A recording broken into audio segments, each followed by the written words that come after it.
দর্শক, পরিস্থিতি অত্যন্ত নাজুক।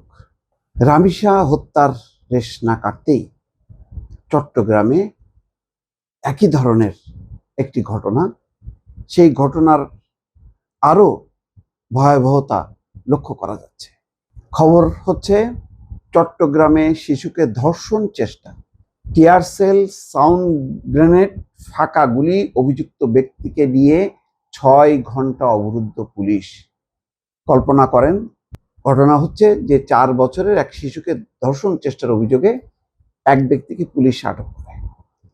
তারপরে সেই ব্যক্তিকে থানায় নেওয়ার চেষ্টা করলে শত শত মানুষ ঘিরে ধরে। সেই অবস্থায় পুলিশ প্রায় 6 ঘন্টা অবরুদ্ধ হয়ে পড়ে। তারপর কাঁদানে গ্যাসের সেল নিক্ষেপ করা হয়, সাউন্ড গ্রেনেড নিক্ষেপ করা হয়, ফাঁকা গুলি ছুঁড়েও পরিস্থিতি নিয়ন্ত্রণ করতে পারেনি পুলিশ। বিকাল 4টা থেকে এই ঘটনা। তারপর রাত 10টার দিকে হঠাৎ বিদ্যুৎ চলে গেলে পুলিশ কৌশলে ওই ব্যক্তিকে বাঁচিয়ে থানায় নিয়ে যায়। ঘটনা হচ্ছে, মানুষের দাবি অভিযুক্ত ব্যক্তিকে তাদের হাতে ছেড়ে দিতে হবে। চিন্তা করেন অবস্থা। এবং তারপর অভিযুক্ত ব্যক্তিকে নিয়ে যাবার পর এবং এত ঘটনার পরও মানুষ, শত শত মানুষ, হাজার হাজার মানুষ সেখানে অবস্থান করেছে। চট্টগ্রাম নগরের বাকলিয়া থানার চেয়ারম্যান ঘাটা এলাকায় এই ঘটনা ঘটে। তারপর বিক্ষুব্ধ লোকজন পুলিশের একটা গাড়িতে আগুন ধরিয়ে দেয়। তো অভিযোগ কি? চেয়ারম্যান ঘাটা এলাকার 4 বছর বয়সী এক শিশুকে ধর্ষণ চেষ্টার অভিযোগে অভিযুক্ত মনির হোসেনকে বিকাল 4টার দিকে আটক করে পুলিশ। তারপর থেকে শুরু হয়, তাকে থানায় নেওয়ার চেষ্টা করে। তখন বিক্ষুব্ধ লোকজন ওই অভিযুক্ত ব্যক্তিকে তাদের হাতে তুলে দেওয়ার দাবি জানায়।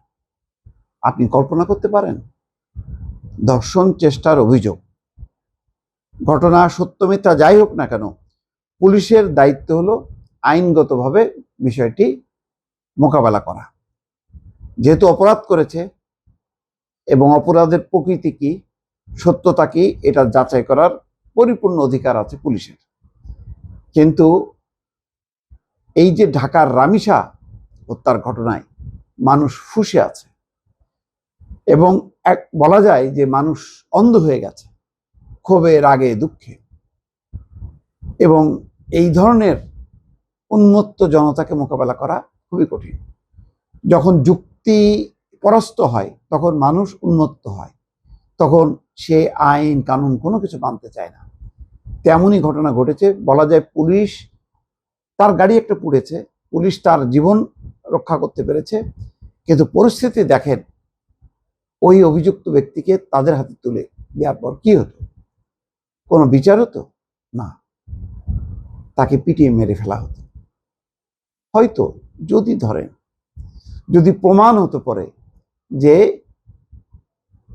যেই অভিযোগে তাকে অভিযুক্ত করা হচ্ছে সেই অভিযোগটি সত্য নয়, তখন এই নিরপরাধ মানুষকে যে শত শত মানুষ পিটায় মেরে ফেলতো, এই ঘটনার বিচার কে করত? এর বিচার হতো না। এইরকম মব কালচারে আমরা এতই এখন অভ্যস্ত যে মব কালচারকে আর অপরাধ মনে হয় না। এবং এই মব কালচারে বা মবের শিকার হয়ে বহু নিরীহ মানুষ প্রাণ হারিয়েছে। চট্টগ্রামের একেবারে কেন্দ্রস্থলে যদি মানুষের এইরকম উন্মত্ততা দেখা দেয়, তাহলে বোঝাই যাচ্ছে পরিস্থিতি কিন্তু নাজুক।